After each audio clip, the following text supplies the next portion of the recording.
Bom dia a todos, graça e paz do Senhor Jesus seja com todos nós. Uma ótima quarta-feira para todos. Hoje é dia 14 de setembro de 2022. Seja muito bem-vindo ao nosso devocional de hoje. E nesta quarta-feira, dando sequência aí à nossa maratona de leitura bíblica, nós vamos falar dos Salmos 75 e 76 e Apocalipse 18. Na verdade, vamos focar aí no nosso estudo da manhã em Apocalipse capítulo 18 e o tema do devocional de hoje é a destruição da Babilônia. Vamos ler um texto aqui já para a gente poder introduzir o assunto e aí a gente começa a conversar sobre este capítulo 18 então de Apocalipse. Então, Apocalipse 18, versículo 1 e 2 diz assim: Depois disso, vi outro anjo que descia dos céus, tinha grande autoridade, e a terra foi iluminada por seu esplendor.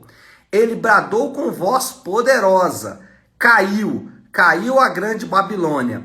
Ela se tornou habitação de demônios e antro de todo espírito imundo, antro de toda ave impura e detestável. Então, o que vai acontecer a partir de agora são 3 ciclos finais de julgamentos. O quinto, o sexto e o sétimo. Esses julgamentos serão contra a trindade falsa, né? A chamada trindade falsa, que é a Babilônia, a besta e Satanás. São os 3 que formam aí uma trindade falsificada. Cada um deles representa, obviamente, um próprio símbolo. A Babilônia, por exemplo, ela representa a falsa religião, ou a religião irreal, a religião que não é a religião verdadeira. E o que vai acontecer agora é que Deus então vai começar a julgar, nesse quinto ciclo de julgamentos, a Babilônia, a famosa sedutora dos irmãos, aquela que seduz os irmãos, engana os irmãos com um culto falso, com uma fé falsa, com uma espiritualidade falsa. Então, o que vai acontecer aqui, basicamente, essa destruição aí da Babilônia vai ser basicamente em 3 pontos, né, em 3 momentos. Seria ali o primeiro momento, a queda dela, depois, no segundo momento, como que os santos vão ser preservados, e aí um terceiro momento, essa condenação irreversível. Deus então destrói completamente essa religião falsa, essa sedutora dos irmãos. Aqui é importante dizer que, ao contrário do que muitos pensam, né, a Babilônia não é uma religião em si, né? Não é a religião XYZ ou as religiões falsas, não. É um espírito religioso, é um engano de deuses falsos. Esse engano de deuses falsos, ele pode acometer qualquer pessoa de qualquer religião, de qualquer lugar do mundo. Então a ideia aqui não é uma maneira errada, é uma atitude errada. E isso é o que vai ser então desmascarado por Deus aqui.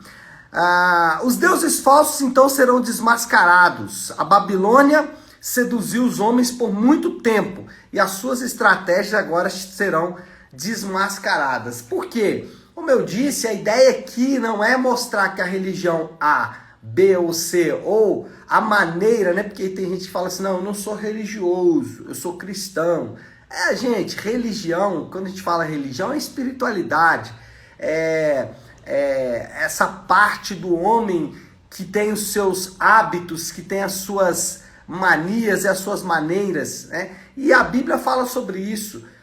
Hábitos, maneiras e atos religiosos que são saudáveis, que são em direção ao Deus verdadeiro, que são baseados em Cristo.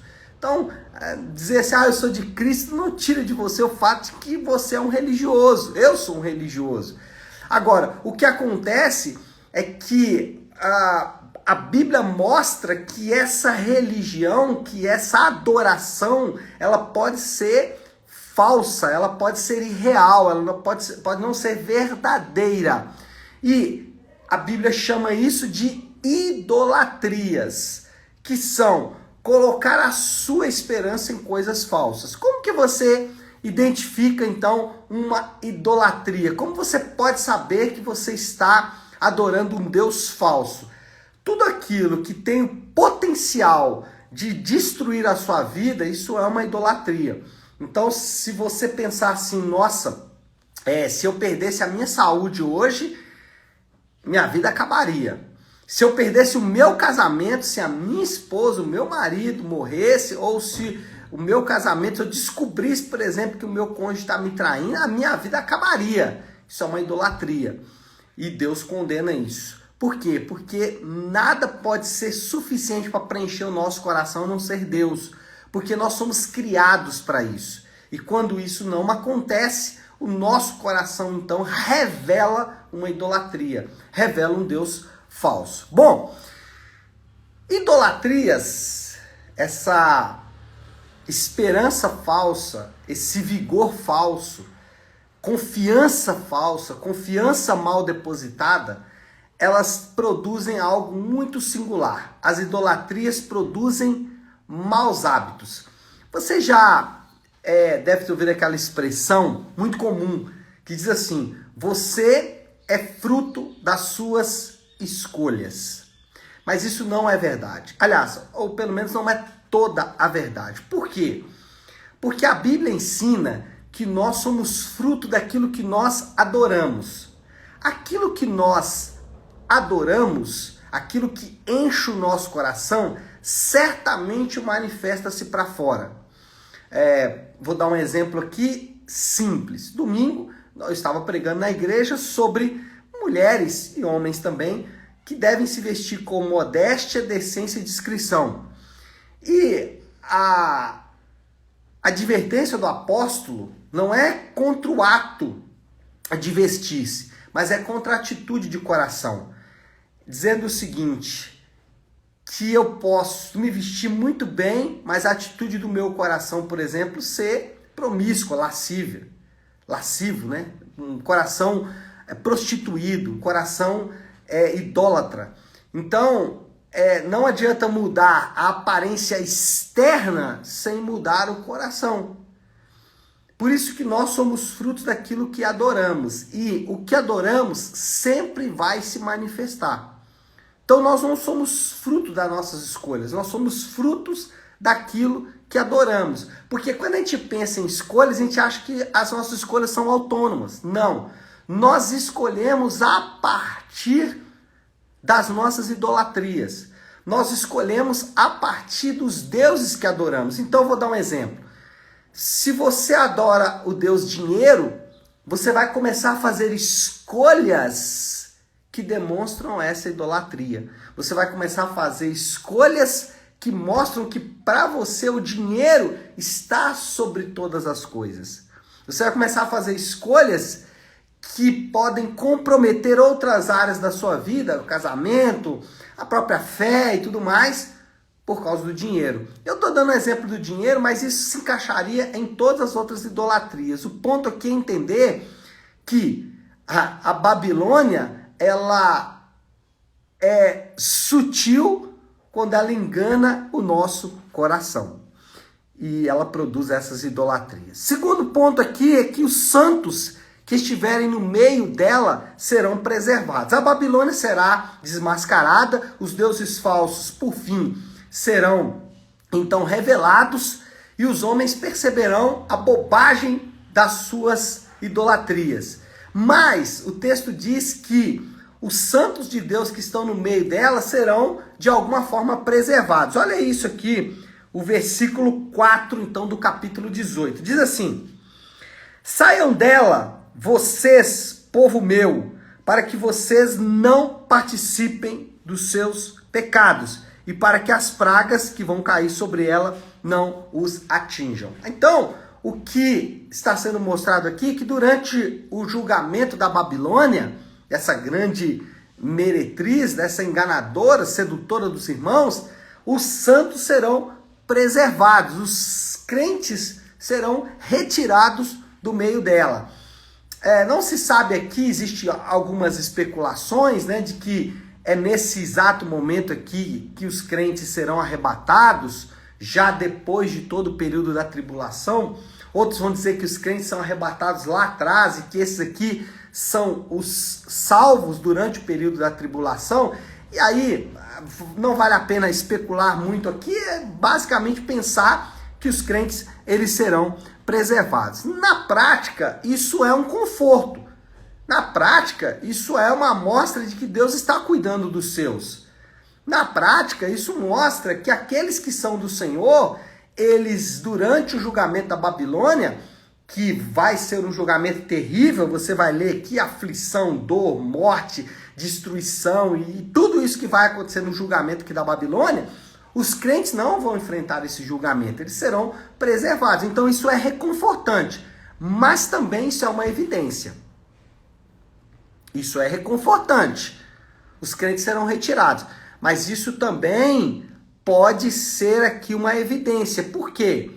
Se a pessoa não foi retirada, isso mostra que ela não é crente. Isso mostra que ela não está em Cristo. Isso mostra que ela não está salva. Então, por um lado é um conforto, mas por outro lado também é uma evidência. E aí a pergunta que se deve fazer é: qual é o nível de afeição pela Babilônia? Qual o meu nível de afeição pela Babilônia? Eu amo a Babilônia? Eu amo os deuses falsos? Eu amo as idolatrias? Então, pensar sobre como o meu coração é dirigido mostra para mim se eu estou em Cristo ou não. Quem dirige o meu coração? Quem dirige as minhas afeições? Quem dirige os meus amores? Quem dirige os meus impulsos, os meus hábitos? É Cristo ou é a Babilônia? Porque os crentes serão preservados, mas isso também mostra que se o seu coração, o meu coração, está apegado à Babilônia, está apegado aos deuses falsos, está apegado a essa sedutora dos irmãos, isso é um sinal perigoso. Então aqui é um conforto, mas também é uma evidência. Como está o coração? O coração está apegado à Babilônia? O coração está preso às idolatrias? Está preso a coisas que podem potencialmente destruir a minha vida? Isso é um problema.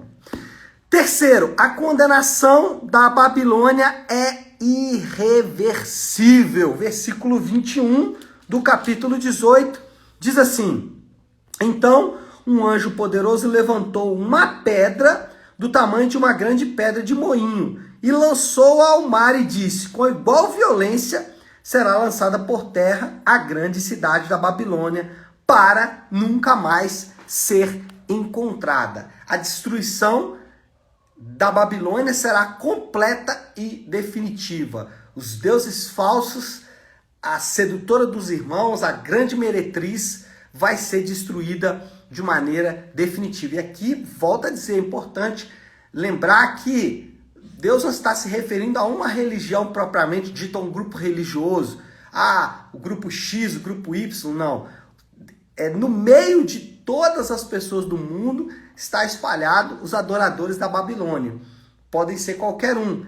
E aí o teste foi o que eu falei agora há pouco. Qual é o nível de afeição pela Babilônia? Qual é o nível de afeição pelos deuses falsos? Aqueles que prometem saciedade e não entregam. Mas aqui, quando a gente olha para essa condenação completa e definitiva da Babilônia, nós podemos aqui fazer uma aplicação muito direta, ainda que isso está referindo a algo que vai acontecer no futuro, que é a destruição da Babilônia. Ainda hoje estamos sujeitos a essa sedutora dos irmãos aí nos nossos dias. Contudo, nós podemos confiar e podemos também fazer uma aplicação para nós mesmos, dizendo o seguinte, que o juízo de Deus, ele não é brincadeira. Deus, ele vai julgar e Deus, ele vai definitivamente condenar os deuses falsos, seus adoradores e tudo mais. O juízo de Deus não é brincadeira. E nós podemos ver os efeitos do pecado aí por toda parte. Olha os efeitos do pecado ao seu redor. Olha os efeitos do pecado na sua própria vida. Mas principalmente, veja os efeitos do pecado na vida de Jesus. Olha o que o pecado fez com Jesus. Olha quanto sofrimento e dor o nosso Senhor teve que passar por causa do pecado. Olha quanta humilhação, quanta dor ele teve que suportar por causa do pecado. Os efeitos do pecado estão por toda parte. Por isso o crente ele não pode brincar com o pecado. Por isso o crente ele não pode tratar o pecado como algo irrelevante. Por isso o crente precisa perceber com clareza os efeitos nocivos do pecado e ser contrários a todos eles de maneira veemente e forte. Agora, esse texto diz que a Babilônia será julgada definitivamente. E aí nós podemos também encontrar um conforto. Porque aqueles que estão em Cristo, eles não vão enfrentar o juízo de Deus. Porque o juízo de Deus cairá-se sobre Jesus. Os crentes são justificados. Os crentes encontram justiça divina. Os crentes encontram a justiça de Cristo. E eles são revestidos dessa justiça pela fé.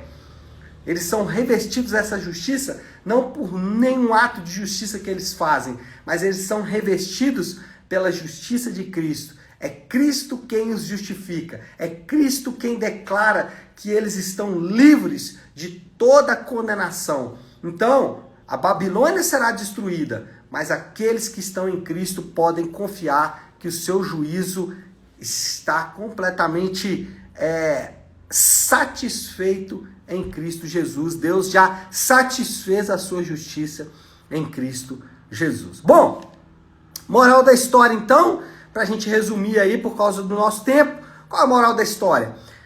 As falsas esperanças corroem o coração dos homens e prendem as suas mentes. E aí é fácil ver isso.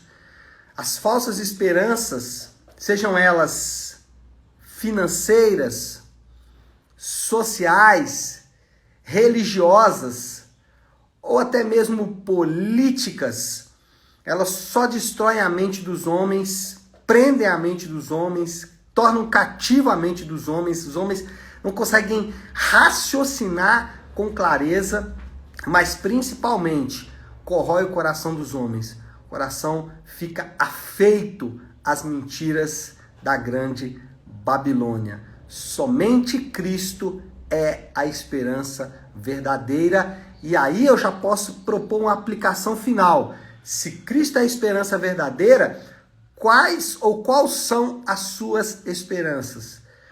Você que está me ouvindo nessa manhã, se a sua esperança é o próximo presidente da República, se a sua esperança está firmada no dinheiro que você vai ganhar, na saúde que você tem, no casamento que você cultivou, na igreja que você frequenta, a sua esperança vai te deixar na mão em algum momento.